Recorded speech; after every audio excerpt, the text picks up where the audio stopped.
Hello, I'm Paul Ontiguk, And I'm Katie Walker.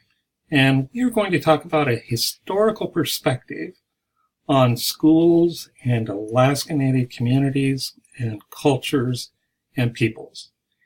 And the question is, why do educators need to know about this?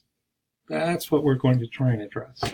And this stair-step visual is really a nice way to kind of show the progression of what teachers can do in the classroom. Yes, I think so, and I appreciate that you put that together. So, we'll go from least amount of inclusion of Alaska Natives and communities and cultures to strategies that increasingly will help us arrive to a place that might be much more desirable as an outcome and a goal for our students, both Alaska Native and non-Native. So let's start with the overall context, the origin of schools and their relationship to Alaska Native cultures, but also as a part of federal Indian law and policy for the education of Indians over the last 200 years. Originally, the goal of education for Alaska Natives and Native Americans was to erase the cultures and languages and replace that with a sense of patriotism and Americanism as it was understood, especially back in the I would call it jingoistic stage of patriotism. So that was the origin or the original background.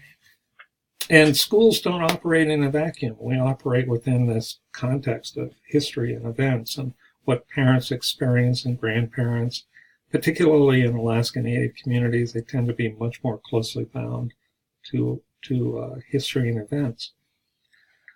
So when teachers or educators work with schools and students, and it includes Alaska Natives especially, not saying anything might seem like it's neutral, but it's actually negative, and it fits into that history of erasing Alaska Native cultures. Right, and I could see where that could happen with a teacher new to Alaska or a new teacher that may not know or feel confident and basically just skipping over those parts. Yeah, that's a very important point because it's not about your disposition or your intentions. We presume people get into education not for money and glory. They get into it because they want to do good things for their students. For sure. So the first sort of step out of not saying anything at all often seems to be the introduction of the foods of a culture, housing of a culture, in elementary school often, and maybe some dancing, videos of dancing, maybe sometimes helping students to do a kind of that is what I see happen. Yeah, I think that's something that's very visual, maybe, or things that we've heard about, and so it's an easy first step. And we've maybe grown up doing that, and that's how we always learned about culture, and those seem to be like kind of what culture is at first when you're first learning about culture. Oh, okay. Yes, that's a good way to understand it. So the next step up in this sort of ladder of progression and helping our students be more engaged and more knowledgeable, I think of as something I call the sidebar with context. And that is, we're teaching content, the usual things that we should be teaching in our schools, but as a measure of increasing the students' understanding of Alaska Natives and Native American or other cultural groups too, is that we bring up something about them that is related to this.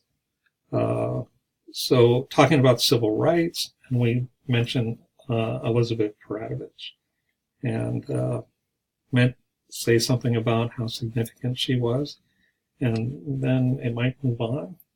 Yeah, just like a sidebar, like you said, just kind of it's off on the side. That's a really good way to say it. It's related, but you're not going into depth or anything. Yeah, I'm probably thinking about, from a student perspective, they're thinking, well, do we need to know this, or is this like a little trivia along the side from their perspective?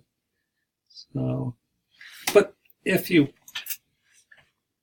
want to move things in a more positive direction, another step that we often see happening, and it's progress. This is all progress. This is all better, is to engage with the events or the holidays that are about a group. So, what would an event be? Well, kids are certainly interested in NYO and Native Youth Olympics, so that's the one. Oh, right. Yeah, that's a great example because it's active and people like being a part of that. And it helps to make a connection to how physical traditional life and subsistence activities can be. So, and then holidays, of course, which would be Columbus Day is now Indigenous Day for the state of Alaska. Don't know if there are others, but those kinds of things, trying to pull in these sort of cultural factors, American culture, that is brought in on things. So next, what I see, and I'm starting to become a part of, because I'm hitting that date apparently, is elder Alaska Natives coming into the classroom. Maybe as experts, sometimes we're storytelling. At other times, I'm not quite sure why the teachers have brought us in, and maybe the students don't know. What's that? Just presence. Yes. Just, see, we're not gone. So we're still on this stage of history. We're part of Alaska today, I suppose. Well, I just meant like as community members, as Yeah. That's a very good point.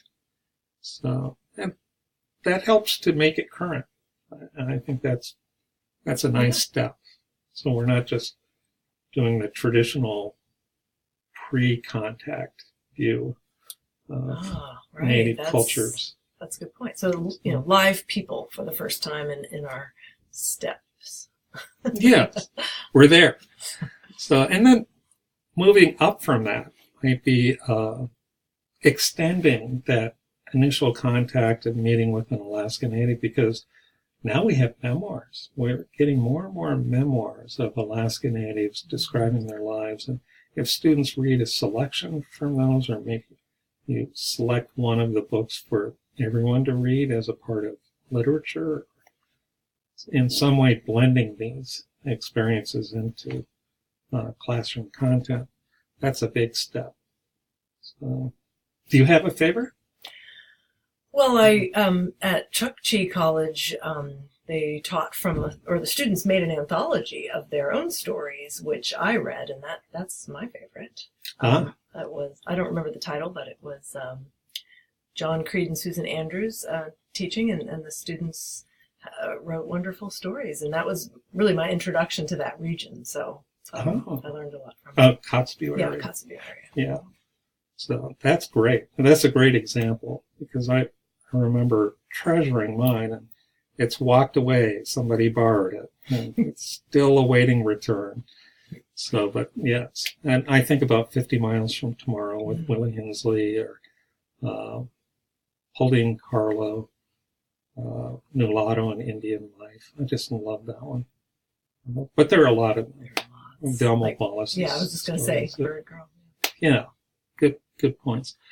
So the next sort of step from there would be to give context to these stories and events, and maybe connecting to school curriculum and content in other areas. And I think of it as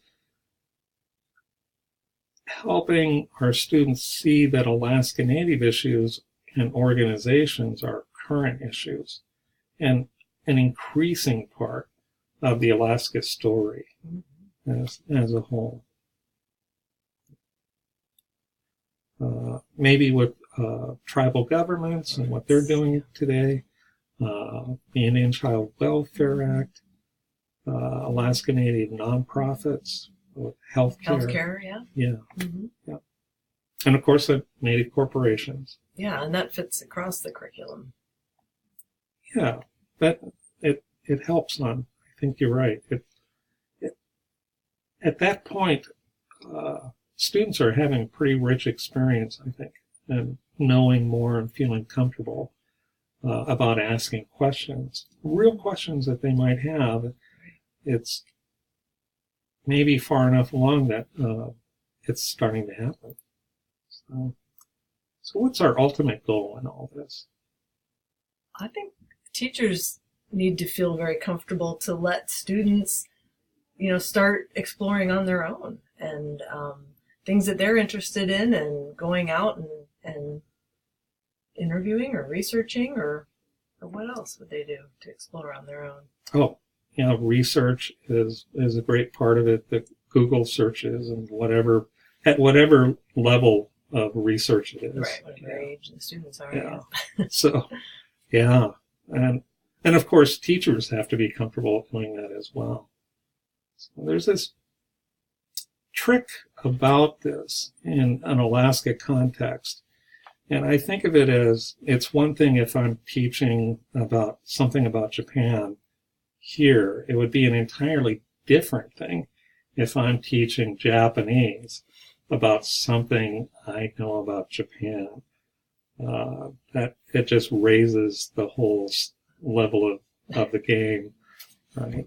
So, well, I think this is a good guide for teachers, just to be aware of, what they see, what they've experienced, and what they can do in their classrooms. Right. Yeah, we hope so. We're hoping this will be of value. And I try to think about it as some teachers will start out at a different point in the ladder. Others, depending on the topic, you might go further down as you start up in increasing your knowledge about a particular aspect of things. So this historical perspective on schools and Alaska Natives and how we represent Alaska Native peoples and cultures is something that we wanted to bring up, and I hope this was helpful. Thank you, Katie, for helping us talk about this out loud.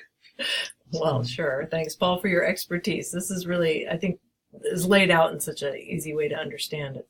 It'll help with, the future study for this course. All right. Thank you.